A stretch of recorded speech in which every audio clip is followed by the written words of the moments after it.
They ingested some edibles, and it made their prunes taste incredible. It's a story of a card-playing mama and brownies made with marijuana. Yeah, they wanted some sugar and fat and ended up higher than cat. Police in South Dakota were called to a local community center after a group of senior citizens accidentally ate pot brownies. And I guarantee that call came from a landline. According to reports, the seniors were enjoying a game of cards when one woman shared what she thought were ordinary homemade brownies prepared by her son. Then they really started enjoying that game of cards. Good thing they didn't play strip poker. Naked seniors look like they're wearing corduroy. An ageist might say. Authorities arrived on the scene to find everyone under the influence, and this time it wasn't the influence of Relief Factor. Turns out the brownies weren't the only thing that got baked that day. There was such an uproar, dinner had to be moved back to 4:30. Police arrested the woman's adult son, who said he had made the brownies the day before using a half pound of THC-laced butter. Wow, that's more than I used to lubricate my wetsuit. His 73-year-old mom then inadvertently took them to her card game. Yeah, inadvertently. Yeah, she gave those seniors the munchies. Now she's selling cottage cheese for $8 a bowl. That's what they eat. Tammy, you're an expert on this, aren't you? Edibles. I'm not. I tried the marijuana. You tried the marijuana? I tried the marijuana, and it made me it made me dumb and not thinking, and it made me want to eat Twinkies all day long. Yeah. And that's also not a good look. But I did date a man when I was in my late 20s who was known as the chef in Los Angeles, and he did the edible stuff, and he was like, he began the entire craze.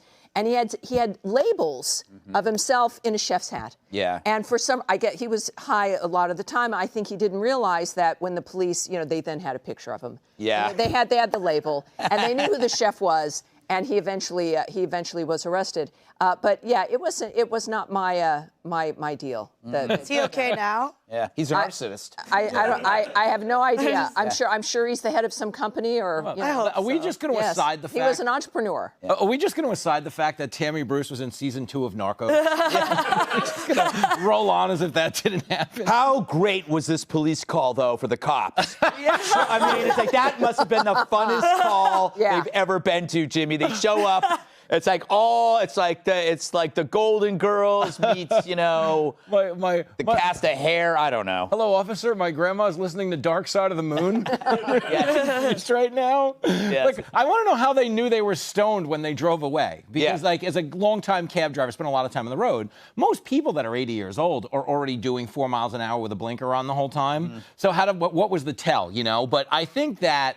The kid is not, I don't think, the criminal here, because the kid made the brownies. The kid didn't bring him in. In some capacity, it's the mom. Right. But what no one's actually talking about is whether they enjoyed it. We didn't hear hospitalization. We didn't hear panic attack. To your point, it's probably the best game of their life. Also, I thought I agreed with you at first. Okay. Because the mom stole the brownies. She stole them from the kid. She didn't even ask. So it's like totally your fault. And this guy didn't do anything wrong. And but then I found out that this guy is a high school choir director.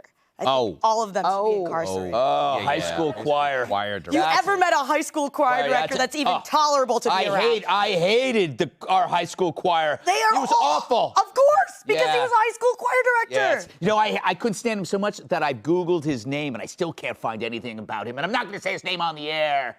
Father Joe. Lee. Lee.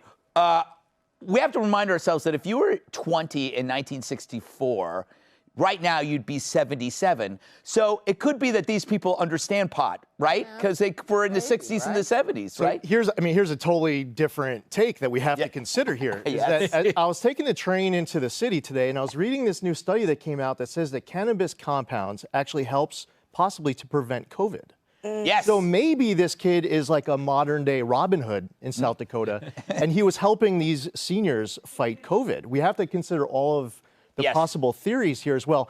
Possibly maybe the scientists were a little high when they were coming out with this study that they had. But if this is true, because there's so much controversy and friction in this country as we're talking about mask mandates and vaccine mandates, if you had a universal pot mandate to cure COVID, I think that this would bring everybody together in this country in a very unifying way with a lot of harmony. I like that solution. The one thing I don't like about is I never understood pot brownies. Like, do you really need to save time by combining the drug that causes munchies with the solution for munchies? Well, that's what I was just going to say. Yeah. Under this plan, we've gone from 15 days to flatten the curve to 15 seconds to flatten a bag of Doritos. Yes. It would catch on. I actually think it would work. I think I stick with you on this. You're the new Fauci. Yeah. Wait behind Zelda. No. Please don't. All right. We got endorsed Jimmy's you. a comedian. We got to move on to this very important topic. Up next, when you're home alone, do you watch stuff your spouse won't condone? I do.